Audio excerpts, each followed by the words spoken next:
जो फिर से आ गए हैं क्लास 10 का भारतीय भवन का मैथ है। अभी नियामक ज्यामिति चला है, ठीक है।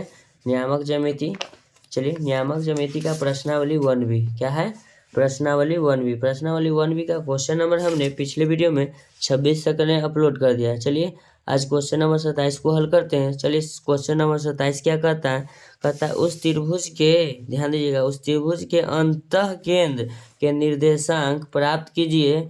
कहता है जिसके शीर्षों के निर्देशांक क्रमशः दिया हुआ है। देखिएगा -1, फिर लिखा है -1, 0 तथा 4, 0 है। चलिए सबसे पहले हम एक त्रिभुज बनाते हैं। चलिए क्वेश्चन नंबर 27।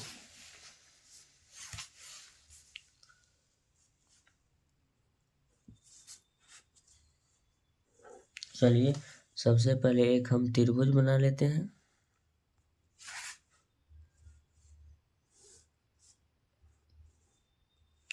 इसका नाम दे दिए A, B, इसका नाम दे दिए C।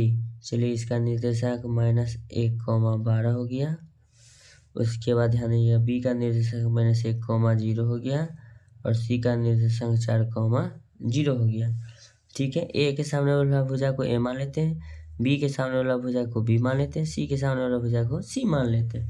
कोई दिक्कत नहीं। तो नीचे लिखेंगे, ध्यान दीजिएगा, लिखेंगे माना कि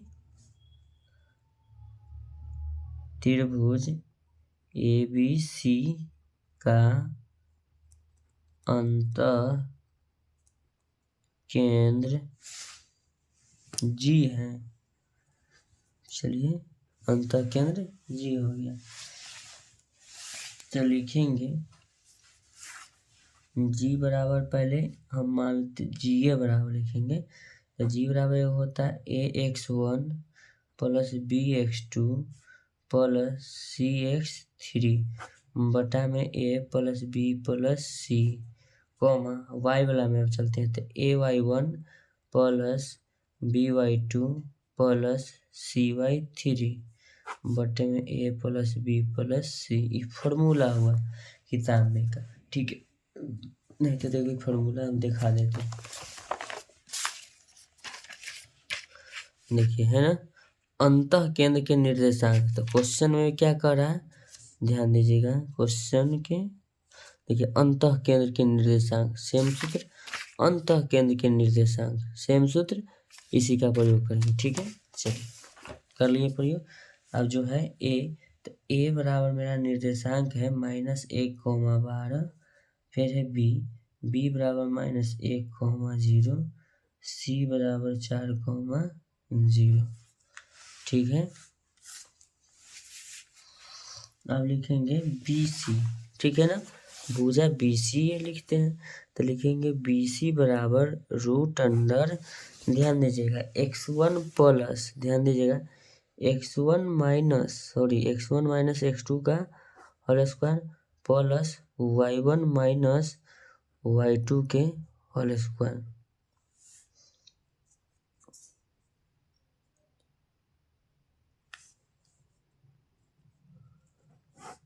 x1 लिखेंगे -1, फिर x1 इसको लिख लेते हैं, लिखिएगा x1, x2, x3, y1, y2, y3 हो गया। अब लिखेंगे x2 का मान नीचे कितना है, दोनों मान हम एक लिख देखिए बाबा।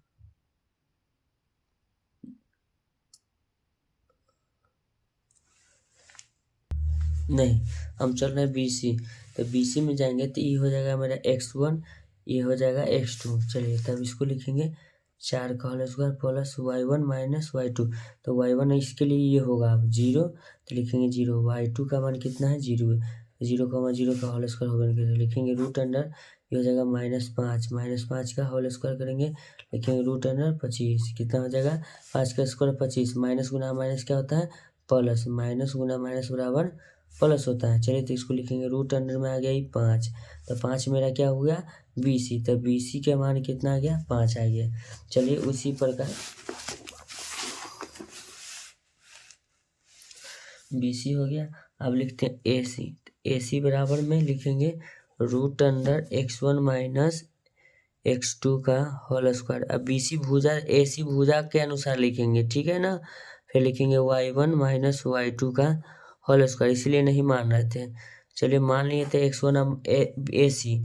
देखिएगा अब AC में चलते हैं, तो AC में पीछे हम लिखेंगे AC, तो x1 हो गया माइनस x1, फिर लिखेंगे माइनस x2 के बराबर है 4, तो लिखेंगे -4 का होल स्क्वायर।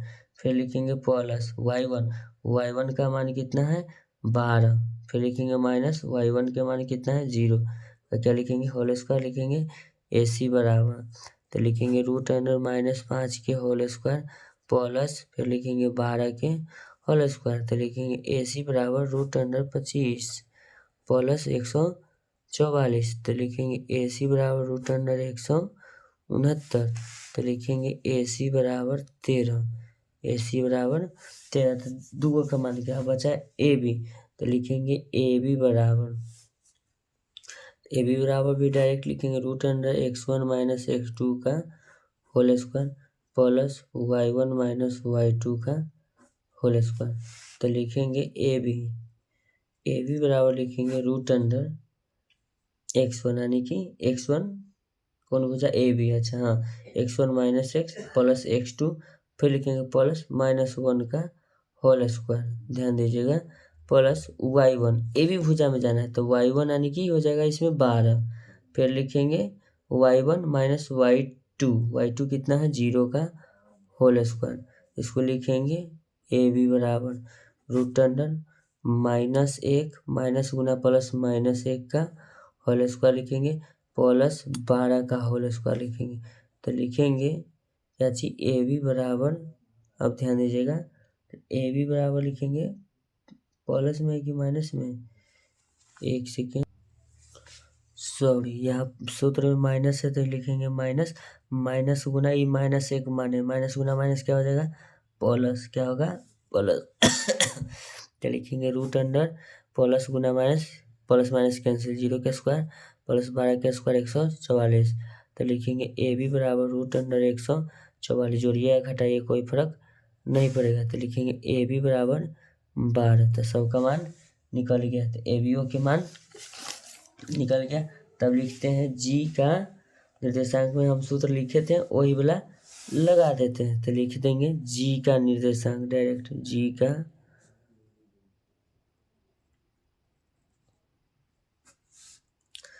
G का निर्देशांक बराबर लिख देंगे direct AX1 plus BX2 plus CX3 बटे A plus B plus C, अब लिखेंगे AY1 plus BY2 plus CY3 बटे A plus B plus C हो गया, तो लिखेंगे A1 यानी कि A ध्यान दीजिएगा। अब A कहाँ से आएगा देखिएगा, BC है ना, ध्यान दीजिएगा यहाँ BC, तो BC बराबर 5, तो BC जो है यहाँ देखिए BC बराबर यानी कि BC को A माने तो A बराबर हो गया 5, फिर देखिएगा हम यहाँ निकाले हैं AC बराबर 13, तो ध्यान दीजिएगा A से C क्या है B, तो B बराबर कितना हो जाएगा 13। अब देखिएगा AB, तो AB बराबर क्या आया है 12, AB बराबर 12, तो ध्यान दीजिएगा A से B, तो AB बराबर C है, यानी कि C बराबर 12, मान हम याद रख लें, यहाँ पुट कर देंगे, ध्यान दीजिएगा। तो देखेंगे AX1 का मान कितना है, ये ध्यान दीजिएगा A का मान कितना है AX1, एक सेकेंड लिख लेते हैं, एक सेकेंड लिखेंगे A का मान हो जाएगा 5, फिर लिखेंगे X1 का मान हमें अभी निकाला है, तो X1 का मान हो जाएगा AX1, इसमें गुना होना स्टार्ट हो जाए, X1 का मान यहाँ देखिएगा ऊपर में 1 है माइनस में, फिर लिखेंगे प्लस B, तो B बराबर कितना है 13, हमको भी पूरा खोल दिए, कैमरा में उतना कैप्चर नहीं हो पा रहा है। X2 का मान है माइनस में 1, फिर लिखेंगे प्लस C बराबर कितना है 12 लिखेंगे। x3 का मान कितना है 4, तो 4 लिखेंगे। बटा में लिखेंगे a + b + c यानी कि लिखेंगे 5 + 13 + 12। फिर इसमें आएंगे a बराबर तो 5 है, y1 तो y1 बराबर कितना है 12, 12 × 5 = 60। इसको में गुना कर देंगे 12 से, इससे गुना होगा 12 से गुना हो जाएगा। फिर लिखेंगे प्लस b, तो b बराबर मान देखते हैं कॉपी में 13 है, और y2 यानी कि y2 का मान कितना है 0, तो लिख देंगे 0। फिर लिखेंगे प्लस c, तो चलिए c का मान कितना है 12 लिखेंगे। कॉपी में यहाँ देखिए सब लिख लिए हैं, यहाँ फिगर को आप नोट कर लीजिएगा, ठीक है। लिखेंगे c बराबर 12। अब लिखेंगे गुना y3 का मान क्या है 0, बटा में a + b + c यानी कि लिखेंगे 5 + 13 + 12। अब नीचे लिखेंगे ये हो जाएगा -5 गुना 1 -5 प्लस गुना माइनस ये हो जाएगा 13, तो माइनस लिखेंगे 13। अब प्लस में 12 चौक 48 बटे ये हो जाएगा 30, कितना हो जाएगा 30, कोमा लगाएंगे 12 × 5 = 60 प्लस 0, अब प्लस में हो जाएगा 0 बटे 30, ये हो जाएगा कितना 48, 48 में से 18 घटेगा ये हो जाएगा 30, तो 30 बटे ये हो जाएगा 30, ये हो जाएगा 60 बटे 30, 30 दूना 60, 30 एकम 30। इसका जो निर्देशांक आ गया एगो आ गया 1 कॉमा 2, ये 2 बार में कट गया, ये 1 बार में कट गया, तो यही जी का जो निर्देशांक आया 1,2। देखते हैं आंसर में कितना देता है 27। देखिए 27 का आंसर दिया ना 1,2, 1,2 यही है। ऐसा ही वीडियो का कंटेंट पाने के लिए आप मेरे चैनल को सब्सक्राइब करें और चैनल को लाइक करें। आपका एक लाइक मुझे मोटिवेट करता है अगले वीडियो को लेकर आने के लिए। देखिएगा ये हुआ लास्ट 5 जो निकाले थे, और बस यहाँ 27। ठीक है, ऐसा ही वीडियो का कंटेंट पाने के लिए धन्यवाद। आपका कीमती समय मेरे चैनल पर भी देने के लिए बहुत बहुत धन्यवाद। ठीक है, आपसे मिलते हैं नेक्स्ट वीडियो।